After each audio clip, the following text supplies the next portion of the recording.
கீரையே சாப்பிடாத குழந்தைங்களுக்கு வந்து நம்ம இந்த மாதிரி செஞ்சு கொடுத்தோம்னா கண்டிப்பாக ரொம்ப விரும்பி சாப்பிடுவாங்க. ட்ரை பண்ணுங்கள் கண்டிப்பாக. இன்றைக்கி அரைக்கீரை மசியல் வந்து எப்படி செய்கிறதுன்னு பார்க்க போகிறோம்.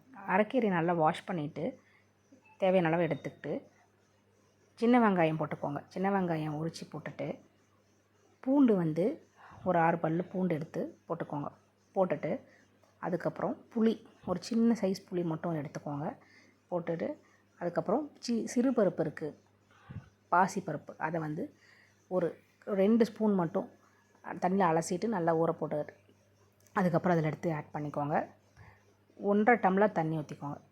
சீரகம், மிளகு அது 1 ஸ்பூன் சேர்த்து போட்டுட்டு ஒரு 5 விசில் விடுங்க. 5 விசில் குக்கரில் விட்டுட்டு அதுக்கப்புறம் எடுத்து ஓப்பன் பண்ணிங்கன்னா கீரை வந்து நல்லா வந்து வெந்திருக்கும். அதுக்கப்புறம் நல்லா வந்து கடைஞ்சிருங்க.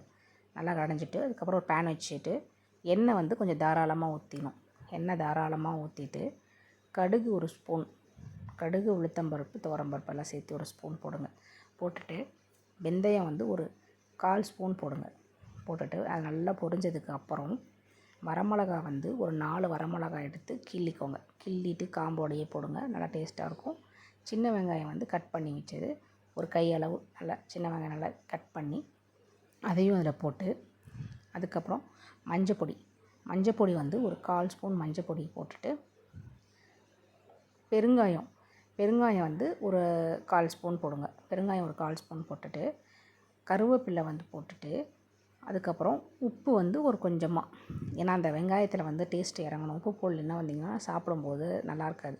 அதனால் கொஞ்சமாக வந்து உப்பு, ஏற்கனவே கீரையில் உப்பு போட்டு கடைஞ்சிருக்கனால கொஞ்சமாக உப்பு போட்டுட்டு நல்லா வந்துட்டு நல்லா வதக்கணும். நல்லா ரோஸ்ட் பண்ணுங்கள். நல்லா வதங்கினதுக்கப்புறம் அதை எடுத்துட்டு கடைஞ்சி வச்ச கீரையை எடுத்து அதில் போட்டுட்டு நல்லா ஒரு கலக்கு. அடுப்பில் வந்து வைக்க வேணாம், அடுப்பை சிம்மில் வச்சுட்டு தான் செய்யணும். சிம்மில் வச்சுட்டு லைட்டாக அப்படியே எல்லாத்தையும் சேர்ந்து வர வரைக்கும் ஒரு வதக்கிட்டுட்டு அடுப்பை வந்து ஆஃப் பண்ணிவிடுங்க. ஆஃப் பண்ணிவிட்டு அதுக்கப்புறம் வந்து நல்லா வதக்கிட்டு இறக்கி வச்சிட்டிங்கன்னா நம்மளுக்கு வந்து ஹெல்தியான அரைக்கீரை மசியல் வந்து ரொம்ப நல்லாயிருக்கும். நெய் ஊற்றி குழந்தைங்களுக்கு கொடுத்தீங்கன்னா ரொம்ப விரும்பி சாப்பிடுவாங்க.